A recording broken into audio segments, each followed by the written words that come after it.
All right, so logon events tell you that somebody has arrived. Process creation tells you what they did once they arrived. Think of it more like this. So the logon event is the front door opening, while the process creation events are the security camera footage of what's going on inside that room once they enter. This is one of the most important logs that you're going to be utilizing as a SOC analyst. When I'm working an incident in the real world, these are one of the first things that I'll go to, depending on the situation, because simply it captures what happened on the box. Every program that started, what launched it, the command line that was executed. This is probably the closest thing that you're going to get to seeing an attacker work firsthand. And guess what? There are two places that this footage, these logs come from. We have the native Windows log with an event ID of 4688. Then we have the Sysmon log with event code 1. These are pretty much the same exact thing with a few nuances where we will see Sysmon have a few extra fields that provide us more insight into what's going on. But the reason why we're going to cover both is because it completely depends on the environment that you land in. Some have both, some have one, and we don't know which one they have until, well, you get in there. So let's dive into one of the 4688 events. These are the default Windows log version of process create. So here at the very top, we have new process name. So this is the executable that's actually running. So whenever you double click, say calc.exe, it will show up as the new process name. So one of the things to keep in mind here is we're very interested in the path and the name of the file that shows up in this field. If there is a common Windows file running from an odd directory, such as a user's directory, that is something we should probably take a closer look at. The next one here is the second line, the creator process name. So this is the process that spawned this process. So in other words, this is the parent process. So let's take a second and think about that, right? We have processes that create other processes, and this is normal as can be in the environment. So here's a good example, right? If you're an administrator, you write a fancy PowerShell script to automate something in the environment, such as create a new user account. We may have PowerShell that kicks off whatever their script is. And that script is going to be the new process name, and the creator process is going to be PowerShell. But this is, like I said, a very common thing we see in the environment. The next row here we want to look at is the process command line. So this is the full set of arguments that goes with the executable or the binary when it gets executed. So if you've ever used command line utilities, for instance, sometimes you give it specific flags that you want to run with the binary. That's kind of like what we're seeing here with PowerShell. Typically, we just don't run PowerShell. We may if we bring up an IDE, but if we want to run a specific PowerShell function, we do something like this where we have PowerShell and then flags. These are the types of things that come through in that command line. And there's a lot of fun command lines running under the hood that we don't see normally every day until we start looking at the logs the way we do as analysts. So very common and a very fantastic field force that holds a lot of really good information. The next one is the subject or account. So this is who ran it. So we'll be tying these back to, say, the 4624s we spoke about in another video, but we want to know who ran it, not just what ran, but who ran it. So very important. And these also have in here, it's not listed, but on what system they were ran. So we know the who, what, when, where, and then all we got to do is figure out the why. So the final one here is the token elevation type. And this is telling us whether it ran with elevated privileges. So here's one of the gaps that are left here just by looking at the logs that you'll see filled in the Sysmon logs. Even though we have the creator process name, so the parent process name, we don't have the parent process command line. So we would really like to see the parent process command line with this so that we can see that full process tree in as much detail as possible. These don't have it. We could reconstruct it using our queries, but it is not by default in these, where in Sysmon we'll see it in there. And then the other gap we'll see in Sysmon is that there's no hash for the file that's loaded. So what I mean is the new process name in Sysmon, we'll see that we get a hash of that file, which plays a very important part in our workflows as an analyst. And we'll talk about that in a moment. Speaking of Sysmon, let's go ahead and talk in more detail about those things. So again, it is a process creation log, just like 4688. It's just an enhanced version of that.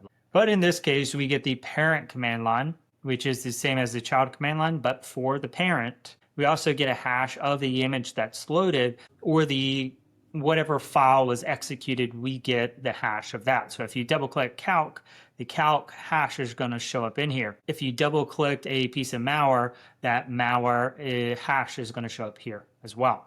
So the important part about the hash is that it's pretty easy to change the file name. We can just right click it, rename it, and then we can make it seem like it's anything we want. However, what we're not doing when we change the name of the file is changing the hash of the file.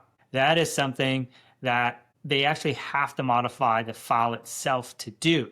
Now, what we've done with the amazing world of technology with amazing services like VirusTotal is that they have this huge database of files and file hashes and signatures and all of that. And we can take this hash and see if it is listed in their database anywhere. And with that, we can match it up to the legitimate files. So if someone named a piece of malware calc.exe, we take that hash, throw it in VirusTotal, and it says this is not signed by Microsoft. Microsoft doesn't know anything about it. It's pretty bad, or it's likely bad. That is the power of the hash. Yes, there are ways around that. Attackers can modify a hash fairly easy, but it's one of those things that we can use as analysts that help make our job easier. That's why Sysmon events are so powerful for you. And not only that, but with the Sysmon logs enabled, part of our process during investigation would be to see where else these IOCs, indicators of compromise, may be. One of those are the hashes. So we would want to see, has this file ran anywhere else in the network? And we do that by looking at the hash in process creation log. So very powerful, very good pivot. Make sure you take that down as a note. Now, two other quick honorable mentions here is the original file name. This is some metadata about the file that gets added in when a file is compiled. So it's a really good little bit of information that we can use as another IOC. So this is something, say that if they renamed a file after it was compiled, the original file name would still be there. Of course, they can modify it. It's just not as easy as just renaming a file per se. And one other thing I want to point out is that Sysmon logs are their own channel. So we talked about channels in other videos. This is a specific channel in its own right. So one more time, talking about the framing here. Some shops have 4688, some have one, some have both, some have none. But I have found that most shops have at least one of these, and it's important to understand this because this is going to be the bulk of your investigation as a SOC analyst. If not, your EDRs are going to have something very similar to process creation logs as well, which are going to have some of the very same fields. So if you learn these, it's going to be easy to pivot into an EDR and understand that space as well. All right, let's talk about one of the blind spots here that aren't actually mentioned very often. Don't make the mistake of believing that everything is logged in process creation logs. It doesn't happen. A process creation log only gets created when a new process is started. Once a process is started, it could do things such as use APIs to do stuff without actually creating a process. So what that means is that we don't see all of the things. So it could do a file read, it could do a network connection, all these things without actually creating a new process. So there is a gap, and this is where malware analysis, this is where other forensic artifacts and other logs come in place to help you tell that story. But don't make the mistake that I've seen almost every beginner SOC analyst make, believing these have all the answers. They do not. They do give you a large chunk of that picture, but there are still lots and lots of gaps. And as you get better at your job, you'll start understanding which pieces fill in which gaps and start tying this together. And then you'll be able to frame that whole picture. Now let's read some of these logs the way you should be as an analyst. So processes most certainly have a rhythm, just like other things in the environment. If we see, say, Explorer.exe launching Chrome.exe, it's simply a person who double-clicked it and opened it in the environment. That's a normal process flow that we expect to see. And you'll see thousands of similar examples, other flows of one process opening in another process.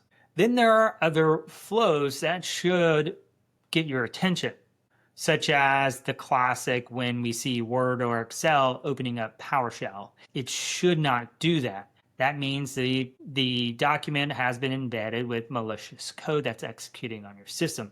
That is not normal. Same with Outlook spawning PowerShell or whatever. These are not normal. These are things that indicate something bad is happening or something suspicious is going on. Or even certain series of commands, such as we see command.exe open up as the parent process, and then we see things such as who am I, net user, certain util, things like that trigger as child processes. Something suspicious is going on, and that looks like part of an attacker's chain to me. But with that being said, just looking at any of these in isolation, it's not going to tell you the story. The context is what matters here. You need to read the whole thing so that it makes sense and associated logs to, again, fill in as many blanks as possible. But as with everything, there are caveats in our industry, and that is there are some things that admins do that look suspect. I promise you, there are some sketchy looking admins out there. Not to say they're not just doing their job, it just looks sketchy to us as security practitioners. So you just have to be aware of that. And this, again, comes from understanding the environment that you're in. All right, we're going to take a quick pivot really quick so I can talk to you about LOLBins, which are living off the land binaries. So a really good piece of vocabulary for you, LOLBins. This is where an attacker is utilizing native tools in a Windows system so that they can hide a little bit more, so they don't have to bring their own tools, and it helps it blend in more and more into the environment. The other big thing here is when they use native tools, if you were to go look up the hash, and it's going to come back to a Windows signed binary. It's really hiding from some of those techniques that you'll use to look this stuff up. And it definitely works on some more junior analysts. But things that you may see in here that attackers commonly use are things like certutil, PowerShell, obviously, WMIC, run DLL32. These are all things that attackers generally use inside an environment because it's easy. So when an attacker goes this route, the binary name doesn't mean anything, the hash doesn't mean anything to you. It's the context of how they're using those binaries. That's going to make the difference. All right, with that, let's go hop into Kibana and follow the logs. So we're going to continue to expand, and I just have my time set to 1 year here. Just because I don't want to dig for these logs, I have selected the correct date of year. So let's go look at some logs, right? So first thing we want to do, let's update our filter to go check out event code 4688 and DC01. We're going to look at these events and they're going to show up, and we want to do stuff such as bring out the fields we care about. So we're going to make sure we add columns for these fields. So this is a really good one, process command line. And what else do we want? All right, so we have all these logs, and one of the things you may do as an analyst is say, okay, I want to see what user was doing what on this particular system. In this case, we have DC01, we have all the process creates, and we can see all these interesting things that Erwin.t is doing. So we have a who am I, net user, net group, NL test, system info. These are all very common things that an attacker may work through. PowerShell with an encoded command, all very suspicious. But also notice we don't have a lot of noise in here. In an environment, we may have thousands of logs with these mixed in. So again, our filtering would really help here. All right, so let's change this to ones, event code ones, and let's change the host.name to fs01, and we should get some more logs here. Okay, so let's open one of these up, take a peek, and see what other fields would be very handy for us. So one of those fields is going to be the parent command line. So let's add that. And now we can see a couple of things. We can see what I like to do, actually, real quick. Let me show you how I do it in practice. I like to see the order of stuff. So I'll always do the parent process stuff followed by the child process so I can see the logical flow. Okay, so starting from earliest, we can see they did PowerShell, ran this thing, and then after that, they had another PowerShell event running some Mimikat stuff. Then we have services here. Command.exe is now zipping up an archive file. Something that helps that we didn't add here is having the process ID. Helps tie together some of this stuff a little bit easier as well, and helps you recreate that chain. So we would add these two in here. So that way we can see these different things. And what you would want to see is typically in the environment, we don't really have it here well, but you would see for the parent process, you would see multiple child processes in here. And that's pretty normal. But we would use the PID, so process ID, to tie together these processes.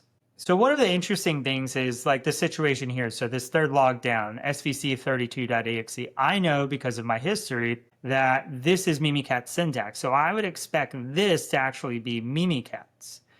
And, you know, there's nothing in here besides the arguments that would get you to think it's Mimikatz.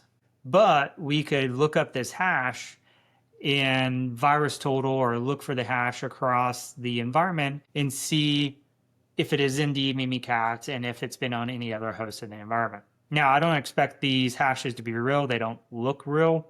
This is just sample data that we're using to help with your workflow here. All right, with that, we are at the end of this video. Of course, there's going to be a lesson and some stuff for you to work through after the video. So make sure you hop into the Git repo, grab that, work through the homework there, and make sure you drop your answers and comments in the Discord channel as well.